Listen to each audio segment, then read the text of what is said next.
আমি তো এমনিতে ধরেন সবসময় লাগায় খেলি না, বুঝছেন? জাস্ট ওই যে স্ট্রিমারদের সাথে বা যখন কন্টেন্টের দরকার পড়ে জাস্ট তখনই আমি ইউজ করি আর কি। গাইস এলিয়েন জিন hacker. Hello guys, welcome back. তো কাছে ভাই ব্রাদার, কেমন আছো তোমরা? আজকের ভিডিওটা হচ্ছে একটা বোকাদোচাকে নিয়ে, তার নাম হচ্ছে এলিয়েন জিন। আগে এটা বলে নেই, এলিয়েন জিন নামে একটা টিকটকার আছে, ওইটা যে এখনো হ্যাক ইউজ করে এবং এর guild member plus squad member যে হ্যাকার, এটা আমি দেখাবো এবং একে ইতিহাসের শ্রেষ্ঠ চুদন দিব। এই কথাটা বলার পর আজকে 1 মাস হয়ে গেছে ওই কোনো ভিডিও বানাতে পারেনি, কজ ওর কাছে কোনো এভিডেন্স নাই, কোনো প্রুফ নাই যে আমি এখনো প্যানেল ইউজ করি, কিন্তু ওই ভিউয়ের জন্য বইলা দিছে এই কথাটা।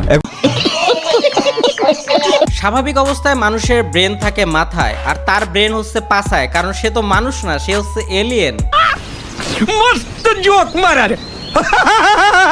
কেন তার ব্রেন পাছায় বললাম? কারণ পাছার মধ্যে শুধু গু আর গোবর, এগুলো ছাড়া কিছুই থাকে না। আর এলিয়েন জিনের মাথার মধ্যে গু আর গোবরই আছে। আরে ভাই, গু গোবর না থাকলে কেউ কোনোদিন এই কথা বলে?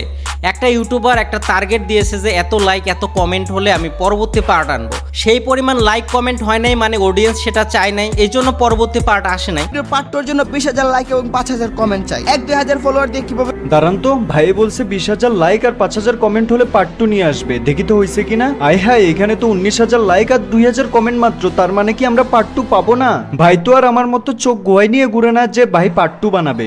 এখন আমার কি হবে?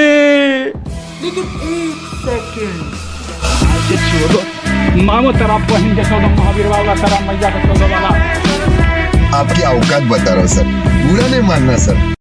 তোমাকে নিয়ে পার্ট 2 বানাইলো না, কিন্তু সাদিয়া মিশুকে নিয়ে তো ঠিকই পার্ট 2, 3, 4 এগুলো বানাইলো। কেন বানাইলো? কারণ সাদিয়া মিশু অ্যাডভান্স ভাইয়ের বাবা মানে গালাগালি করেছে, সেখানে তো অ্যাডভান্স ভাই কোনোভাবেই ছাড় দিবে না। তোমাকে এগুলো বলে কি লাভ? আমি কাকে কি বুঝাইতেছি? তোমার মাথায় তো গু আর গোবর, তুমি তো লজিক বুঝবা না। আমি পুরো বিষয়টা পানির মতো ক্লিয়ার করে দিয়েছি।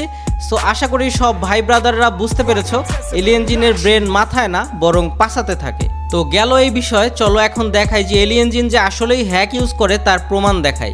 গেরিনা ফ্রি ফায়ারের একটা অফিসিয়াল ওয়েবসাইটে তার ইউআইডি দিয়ে আমরা সার্চ দিয়ে দেখবো যে আসলে কেন তার আইডিটা ব্যান হয়ে গেল। দেখতে পারতেছো এখানে খুব স্পষ্ট ভাষায় দেওয়া আছে, we have confirmed that this account has use hack and has been band in recent 6 months. যার অর্থ বাংলা করলে দাঁড়ায়, এই আইডিটি ব্যান হয়ে গিয়েছে 6 মাস আগে হ্যাক ইউজ করার জন্য। তার মানে তার আইডিতে সে হ্যাক ইউজ করতো 6 মাস আগে, এটা প্রমাণিত। আচ্ছা, সে তো আগে হ্যাক ইউজ করতো, তাহলে কি এখন সে হ্যাক ইউজ করে না? মানে সে কি এখন সাধু হয়ে গেছে? আরে ভাই, কুত্তার লেজ কি কখনো সোজা হয় শুনছেন? এই কুত্তা হচ্ছে এইরকমই, যে তার লেজ যতই আপনি তেল মালিশ করেন, যতই লাঠি দিয়ে বাইন্দা সোজা করে দিয়ে রাখেন, ওইটা লাঠি খুলে দিলে আবার ব্যাকরাই হয়ে যাব। মানে কুত্তার লেজ কোনো দিন সোজা হয় না। এইটা হচ্ছে ওই অবস্থা। আপনাদের এখন আমি কিছু প্রমাণ দেখাবো, যেটা দেখলে আপনারা বুঝতেই পারবেন যে আসলে সে হ্যাক আবারও কিনতে গিয়েছিল। সে আবারও কিনতে গিয়েছিল হ্যাক। কার কাছে কিনতে গিয়েছিল? এই হচ্ছে তার আইডি, এই হচ্ছে তার আইডি, যার আইডির কাছে সে হ্যাকটা কিনতে গিয়েছিল।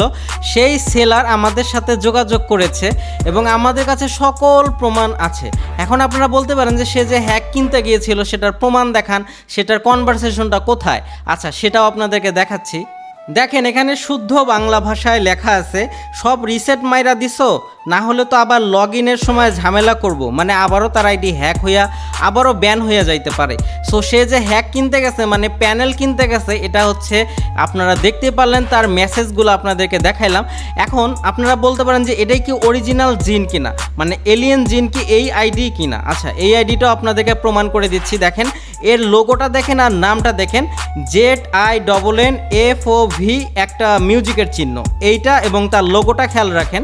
এখন আপনাদেরকে দেখেন, এই যে এই গ্রুপের কলে দেখেন এখানে দেখাচ্ছি একদম সেম আইডি তার। এটা ডিসকর্ডের আইডি, এবং সে এইগুলো আসলে ডিসকর্ডেই কেনা বেচা হয়। এগুলা প্যানেল বা হ্যাক, এগুলা ডিসকর্ডেই বেশিরভাগ কেনা বেচা হয়। আর যারা এগুলো সেল করে তাদেরকে আমরা খুব ভালোভাবেই চিনি। আর চোর কিন্তু ধরা পড়ে গেছে। আপনারা যদি আরও বিস্তারিত প্রমাণ চান, আরও বিস্তারিত বিস্তারিত জানতে চান সেগুলো পরবর্তী ভিডিওতে নিয়ে আসবো, কিংবা আপনারা ব্ল্যাক সাকিবের কাছ থেকেও তার ভিডিওতে দেখতে পারবেন। আসলে আমরা মিলিতভাবে এই প্রচেষ্টাটা চালিয়ে এই জিন এলিয়েন জিনকে আমরা ধরে ফেলেছি। সে আবারও রিসেন্ট কিন্তু প্যানেলটা কিনতে গিয়েছিল, আপনারা ডেটটা খেয়াল করলে দেখতে পারবেন। দেখেন এখানে যে ডেটটা দেওয়া আছে এটা কিন্তু দেখেন এই মাসেই সে কিনতে গিয়েছিল, ঠিক আছে, এই মাসের 2 তারিখে। সো সে খুব রিসেন্টলি কিনতে গিয়েছিল, তার মানে সে কিন্তু আবারও প্যানেলে যুক্ত হয়েছে, আবারও হ্যাক ইউজ করতেছে। সব ক্লিয়ার করে দিয়েছি। আর কোনো ভেজাল আছে? ভেজাল থাকলে কমেন্ট বক্সে কমেন্ট করে দাও, জানিয়ে দাও তোমার মতামত। দেখা হবে আবারও পরবর্তী কোনো ভিডিওতে। সে পর্যন্ত সবাই ভালো থাকো, সুস্থ থাকো, চকলেট গেমার চ্যানেলের সাথেই থাকো। সো আল্লাহ হাফেজ guys, tata and bye bye.